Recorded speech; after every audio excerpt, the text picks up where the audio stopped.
Hi hello नमस्कार. प्रिया पारकर हिथं गुजवर तुमचं खूप मनापासून स्वागत करते. आजचा हा जो व्हिडिओ आहे तो फक्त एक व्हिडिओ म्हणून नका बघू, तर 50+ नंतर सुद्धा आपण आपली ओळख बनवू शकतो या दृष्टीने बघा. 50 नंतर आयुष्य संपलं असं अजिबात नाहीये. आपल्याकडे अशी भरपूर उदाहरणं आहेत की 50 नंतर आपली कला ओळखून त्याचं व्यवसायात रूपांतर करणाऱ्या, आत्मविश्वासाने उभ्या राहणाऱ्या आणि आज सक्सेसफुली स्वतःही आर्थिक स्वावलंबी आहेत, इतरांनाही रोजगार पुरवता आहेत. अशी भरपूर उदाहरणं आपल्या समोर आहेत.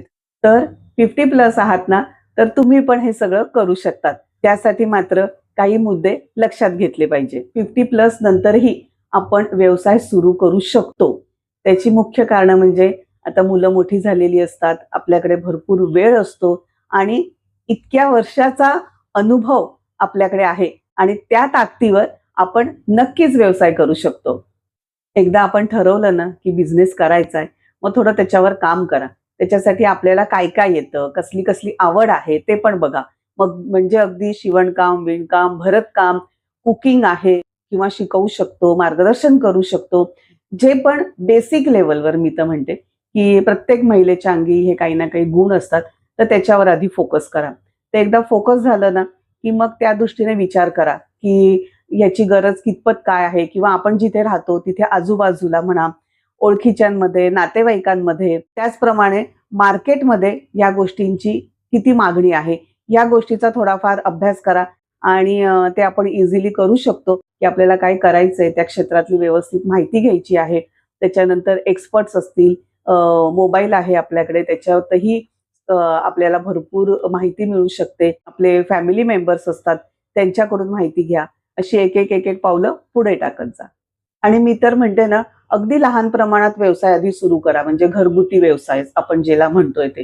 कारण आपल्याला काय आहे मुख्य म्हणजे आपला वेळेचा सदुपयोग, आपल्याकडे जे इतक्या वर्षाचा अनुभव आहे जीवनाचा तो त्याच्यात वापरायचा आहे आणि आपली जी इच्छा आहे काहीतरी करायचं आहे, त्याच्यामुळे आपल्याला नवीन-नवीन मित्र मिळणार आहेत. एकदा एखाद्या व्यवसायात आपण जायचं ठरवलं ना, तर भरपूर रिलेटेड इन्फॉर्मेशन आपण कलेक्ट करत असतो. त्यामुळे आपल्या नॉलेजमध्ये भर पडते. तो आपला एक वेगळा कॉन्फिडन्स लेव्हल वाढतो आणि असं पुढे-पुढे आपण जात राहतो. तर सुरुवातीला आपण असं अगदी छोट्या प्रमाणात व्यवसाय करायचा आहे. त्याच्यानंतर आपल्याकडे आजकाल खूप माध्यम आहे, की आपलं WhatsApp आहे, Facebook आहे, Insta आहे. हे सगळेच माध्यम आपल्याकडे इझिली उपलब्ध आहेत. तर त्याचा आपण वापर करायचा आहे आणि आपण जो व्यवसाय करू इच्छितो आहोत, त्याची माहिती पण घ्यायची आहे.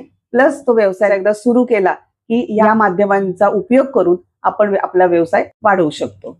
त्याचप्रमाणे बिल्डिंगमध्ये काही ना काही आपल्या फंक्शन्स असतात, तेव्हा आपण स्टॉल लावू शकतो किंवा आपल्या आजूबाजूच्या एरियात आपण बघत असतो, नेहमी स्टॉल लागत असतात. तिकडे जाऊन त्यांच्याकडून माहिती घेऊन तिथे आपण स्टॉल लावू शकतो. त्याच्यानंतर बचत गट आहेत. असे भरपूर म्हणजे करायला गेलं ना, तर भरपूर आपल्याकडे ऑप्शन आहे. फक्त एवढंच आहे, की आपण आपली जिद्द दाखवली पाहिजे आणि एक पाऊल पुढे टाकलं पाहिजे. आणि ज्यांना ही करायची इच्छा आहे, तर त्यांच्यासाठी मी पुढे पण अजून काही मार्ग सांगणार आहेत. त्याच्यासाठी व्हिडिओ अजिबात स्किप न करता छान शांतपणे बघा आणि नक्की त्याच्यावर विचार करा. तर आता पुढचा पॉइंट बघूयात. पुढचा पॉइंटही फार महत्वाचा आहे, भीती वाटणं. एकतर ना घरातल्या घरात कामं करायला आपल्याला काही वाटत नाही किंवा खूप वर्ष झालेली असतात, एकटं-दुकटं बाहेर फिरत नाही, त्यामुळे तो एक कॉन्फिडन्स लेव्हल गेलेला असतो. अरे मी बाहेर कशी जाऊ? कशी लोकांशी इंटरॅक्ट होऊ? मला माहिती घ्यायची आहे, तर मी कुठून घेऊ? मी घराच्या बाहेर पडतच नाही. पण मी तुम्हाला सांगते, की एकदा तुम्ही निश्चय केला ना, की हो मला काहीतरी करून दाखवायचं आहे, मला माझी नवीन ओळख बनवायची आहे, तर तुम्ही अगदी कॉन्फिडेंटली घराच्या बाहेर पडू शकतात. त्याच्यानंतर मी परत-परत तेच सांगते, की आपल्या हातात आता स्मार्टफोन असतो. तिथून लोकेशन बघू शकतो. तिथे आजूबाजूला काय आहे, त्या हिशोबाने आपण त्या जागेपर्यंत पोहोचू शकतो. परत मी तेच सांगेल, की काहीतरी तुम्हाला करायची इच्छा आहे ना, ती घरातल्यांसमोर पण बोलून दाखवा. घरातले खूप सपोर्ट करतात. याचं उदाहरण मी स्वतः आहे. बरीच जण आहेत अशी आणि घरातले खरोखर सपोर्ट करतात. अगदी गरज असेल तर आपल्याबरोबर येतात किंवा कोणाला तरी पाठवणं आहे किंवा तिथपर्यंत आपण पोहोचू यासाठी इझी मार्ग किंवा आपल्याला व्यवस्थित शांतपणे ते सांगतात. फक्त एक आहे, की आपण स्वतः छान हिंमत दाखवली पाहिजे, घरच्यांबरोबर बोललं पाहिजे आणि पुढे वाटचाल केली पाहिजे. त्यासाठी पुढचं पाऊल जे मी म्हणत होती ते असं होतं की तंत्रज्ञानाचा पण व्यवस्थित वापर करा. मी आता 50शी नंतर कसं काय शिकू किंवा मला काही येणारच नाही, हा अजिबात ॲटिट्यूड ठेवू नका. तंत्रज्ञान जेवढं आपल्याला गरजेचं आहे सध्या तेवढं शिका. अगदी पुढपर्यंत जायची गरज नाही. जसं मी माझं सांगते की मी फक्त व्हिडिओ शूट करायचं, एडिट करायचं, ही 2च कामं मी आधी करायची. थंबनेल वगैरे सुद्धा मुलगा किंवा मुलगी मला मदत करायची. कधीतरी माझा नवरा पण बनवून द्यायचा. पण ठीक आहे, मला जेवढं येतं, मला अजून माझ्यात इम्प्रूव्ह करायला हवं आहे. ते मी हळू करणार आहे. पण आता मला जेवढं येतंय ना, तेवढं मी माझ्या पद्धतीने करत असते आणि मी तशीच एक-एक स्टेप पुढे गेली. तशीच आता पुढे एक-एक स्टेप मी जाणार आहे. तसंच तुम्हाला सांगते, की जेवढं सुरुवातीला आवश्यक आहे, समजा आता तुम्हाला YouTube चॅनलच मी म्हणेल चालू करायचं आहे. तुमच्याकडची कला, माहिती, इन्फॉर्मेशन इतरांना द्यायची आहे. तर त्याच्यासाठी बेसिक गोष्टी शिका. मोबाईलवर व्हिडिओ कसा करायचा, कारण आपल्याला आता जनरली माहिती आहे व्हिडिओ, फोटो-बिटो आपण काढू शकतो. तर त्या पद्धतीने हळू जा.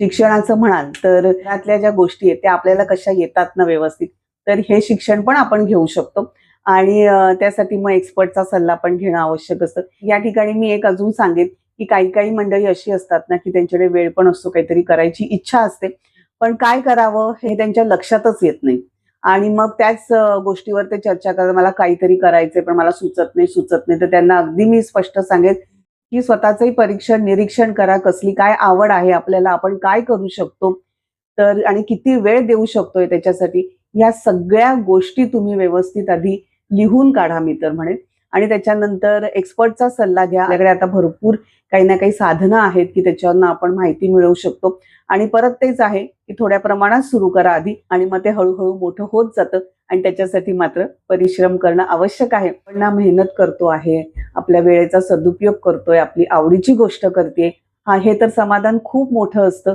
आणि त्याशिवाय आपण काहीतरी पैसे कमवतो आहे, आपल्याला आर्थिक स्वातंत्र्य मिळतंय, ह्याच्यासारखं दुसरं सुख नाही, हे मी एक गृहिणीसाठी समजू शकते. कारण मीही या सगळ्यातून गेलेली आहे आणि आता मी पण माझ्याकडे भरपूर वेळ आहे, काही ना काही करायची इच्छा असते. त्यामुळे मी पण बरंच काही ना काही करत असते. YouTube चॅनेल तर मी चालू केलेलंच आहे. त्याच्यानंतर मी जवळ-जवळ आता 4-6 महिने झाले मी स्वतः भाजणीचं पीठ करून विकते. त्याच्यात मी ज्वारी, जवळ-जवळ 10-11 कडधान्य हे असं सर्व घालून स्वतः मी बनवते ना, त्याचं एक खूप मला छान समाधान मिळतं. कारण मला त्याची आवड आहे म्हणताना ते निवडणं, धुणं, भाजणं, दळून आणणं या सगळ्या प्रोसेस मी खूप आनंदाने करते आणि अर्थातच त्याच्यामुळे माझा चांगला वेळ जातोय, माझी आवड जोपासली जाते, मला पैसे मिळतायत. आपण बघतो पूर्वापार ज्या गोष्टी चालत आल्या ट्रॅडिशनल त्या आता परत येतायत. त्यामुळे आपल्याला बऱ्याचशा गोष्टी ह्याच्यातल्या येत असतात.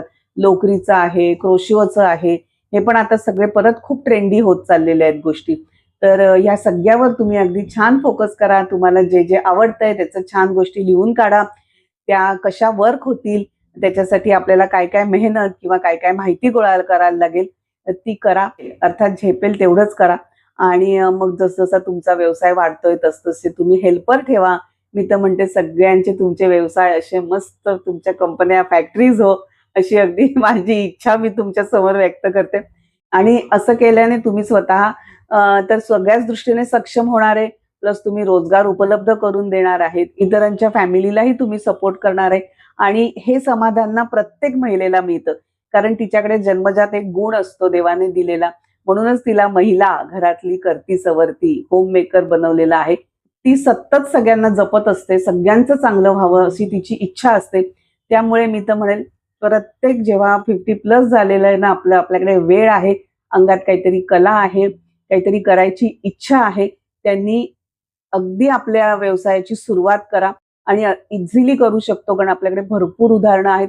इव्हन तुम्हीच बघा तुमच्याच बिल्डिंगमध्ये किती जिथे राहता तिथे आजूबाजूला कितीतरी अशा महिला असतील की त्या घरगुती काही ना काही करतायत. आजकाल आपण बघतो की सगळेजण परत ह्या गोष्टीकडे आले की मध्ये हॉटेलचं खाणं जास्त होतं, पण आता परत सगळेजण घरगुती खाण्यावर आलेले आहेत. त्यामुळे काहीतरी पार्टी फंक्शन असलं की घरगुती खाण्यावरच भर दिला जातो. ते खूप छान ऑप्शन आहे, ते तुम्ही करू शकता. त्याच्यानंतर सीझनल आहे, दिवाळी आहे, गणपती आहे, सणासुदी ज्या गोष्टी पदार्थ खाल्ले जातात ते आहेत, ते तुम्ही करू शकतात किंवा एका ठिकाणून खरेदी करून दुसऱ्या ठिकाणी विक्री करू शकतात. असा पण व्यवसाय करू शकतात तुम्ही. त्याच्यानंतर परत मी जसं मगाशीच म्हटलं की तुम्हाला शिकवण्याची आवड असेल तर त्या संदर्भात तुम्ही काम करू शकता. चित्रकला आहे, ड्रॉइंग आहे, पेंटिंग आहे, इतर म्हणजे डान्स कला वगैरे किंवा वक्तृत्व कला आहे किंवा काहीतरी नाटक वगैरे करायची जशी आवड असते एकेकाला, तसं तुमच्यात ती कला असेल तर सरळ तसंच आजूबाजूचे आपली लहान मुलं असतात त्यांच्या पॅरेंट्सशी बोलूनही तुम्ही तुमचा हा व्यवसाय अगदी आनंदाने करू शकतात. आणि परत मी तेच म्हणेल की तुमच्याकडे वेळ आहे, तुम्हाला आवड आहे, तुमच्या अंगात कला आहे, तर आजच एक पाऊल पुढे उचला आणि आजच निर्धार करा की येस, येत्या 8 दिवसात मी काही ना काही माझं व्यवसाय चालू करेल, त्या दृष्टीने पावलं उचलेल. ही शपथ तुम्ही आजच घ्या अशी माझी इच्छा आहे. जसं मी परत एक माझ्यावर येते, एकदा मी असं सासूबाईंशी गप्पा मारत बसली होती, तर त्यांना असं काय करायचंय, मला काहीतरी करायचंय वगैरे असं तसं म्हणत होती.